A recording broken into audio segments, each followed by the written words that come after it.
तो अभी हम रामगंगा नदी के बिल्कुल निकट में हैं, निकट है ना, बिल्कुल निकट में है।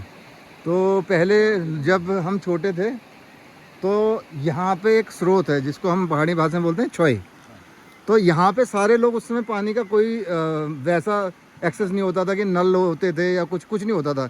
तो यहाँ पे बहुत भीड़ लगती थी इस समय, और यहाँ पे बैठ के हम मनोरंजन करते थे, डांस करते थे।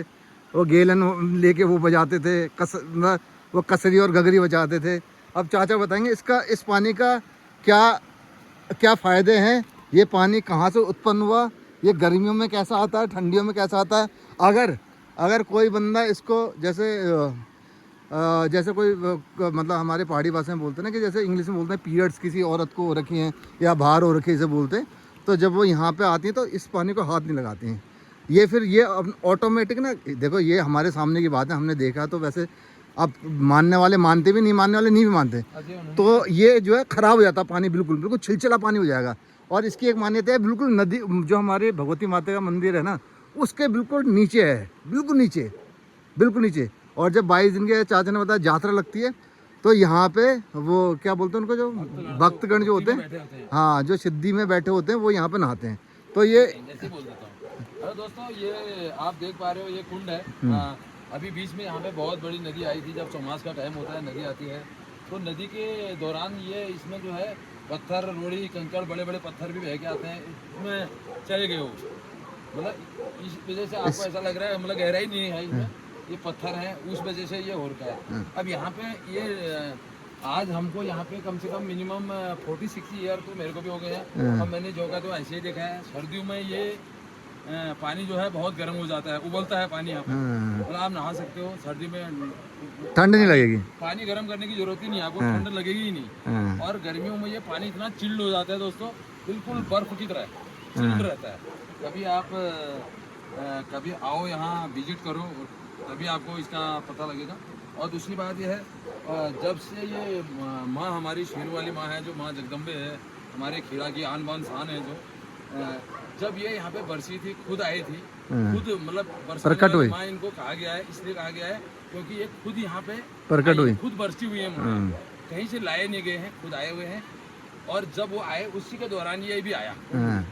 तो ये माता के चरणों में, हमारी जो गंगा की धारा है, जो माता के चरणों में हमने एक गाना भी बनाया था, अभी खैर उतना याद भी नहीं है, काफ़ी समय पहले की बात है।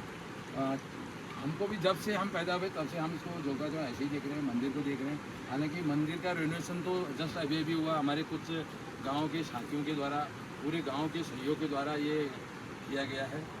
और दोस्तों, और क्या मतलब ज़्यादा जानकारी और क्या बताएं आपको, बस यहीं पे करते हैं समाप्ति।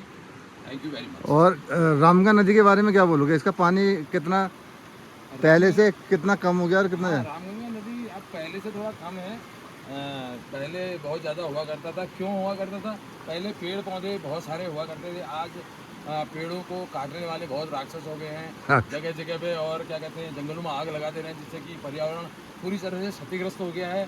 पर्यावरण को मतलब एक ये समझ लो कि अगर पर्यावरण को हम सेव कर पाते हैं, सेव कर लें, तो ये नदी का पानी ऑटोमेटिक बढ़ जाएगा, है ना। मेन है पर्यावरण दोस्तों। और ये अभी जैसे हम अभी इस समय भित लगा रखा है जो लकड़ी का है, जब बरसात आती है तो फिर कैसे पार करते हैं इसको? बरसात के टाइम ये रास्ता बंद हो जाता है दोस्तों। ये भीतों को उठाया जाता है, उसको उठा के गांव वाले कुछ लोग, अच्छे लोग जो समाज सेवक हैं, समाज हम भी हैं, तो अगर हमारे नदियों के सामने भी ये होता है, हमको पता है कि अब नदी आने वाली है, तो हम इनको उठा के एक सुरक्षित जगह में रख देते हैं। अच्छा, ताकि ये नेक्स्ट में काम आ सके। ऐसा नहीं है कि बार बार हम जंगल को मतलब जंगलों से ये लकड़ियाँ लाएँ, ऐसे हम नहीं करते। इनको सेफ जगह में सुरक्षित रख देते हैं। और हमारे जो साथी हैं यहाँ, गांव के जो बच्चे हैं, युवा भाई साथी हैं जो हमारे, वो उनको एक सेफ जगह में रख देते हैं, ताकि वो दूसरे टाइम के लिए काम आ सके। क्या हम इस रामगंगा के नदी के पानी को यूज़ कर सकते हैं पीने के लिए? या कोई वो नहीं है। जैसे आप दिल्ली, बॉम्बे, कलकत्ता रहते हो, तो वहाँ आप इतने गंदे पानी पीते हो। पेशाब का पानी मतलब वो फिल्टर होके आता है, वही पानी नाला, गंदे नालियों से होकर फिल्टर होके आता है दोस्तों। और यहाँ इस पानी को पी सकते हो। अभी अगर इस पानी में 10 का कॉइन डालेंगे तो नीचे साफ दिखाई देगा, इतना शुद्ध पानी है। बिल्कुल बिल्कुल, आप सही कह रहे हो। 10 का कॉइन डालो, वो साफ दिखेगा, इतना साफ पानी है। अभी बीच में बारिश हुई थी, बारिश की वजह से थोड़ा सा गंदा है, नहीं तो ये पानी बिल्कुल कांच की तरह साफ है। बिस्लरी फेल है भाई साहब, आप ये कहो कि बिस्लेरी यहाँ पे फेल है, फिल्टर करने की जरूरत नहीं है। हिमालयन जो पानी है उसके बारे में क्या बोलोगे? वो तो हिमालयन पानी जो है, वो असली पानी तो ये हुआ ना हिमालयन। ये हिमालयन पानी अगर आप इसको विदाउट मतलब कहते हैं कि फिल्टर करा हुआ पानी ये आता है पहाड़ों से, छन छन के जड़ी बूटियों द्वारा। आ जाते हैं। चलो जी, आज के लिए इतना। धन्यवाद जी। ओके। और ये अपना एक भतीजा मिल गया, देखो कितना स्मार्ट बंदा है। क्या नाम है इसका? मेरा नाम भानु नेगी। भानु नेगी है, भानु प्रताप। और ये बहुत स्मार्ट बंदा है और एक्टिव बंदा और फुर्तीला बंदा। चीता, पहाड़ का चीता है, चीता है और चीता। और ये पीता नहीं है लेकिन चीता है, इतना बता दूं। ये लड़का बढ़िया है, बढ़िया लौंडा है, फर्स्ट क्लास लड़का है। और कौन सी क्लास में तो? अभी 10th में। 10th में लड़का, बहुत बढ़िया। मेरे दोस्त का, खास दोस्त का बेटा है। चलो जी।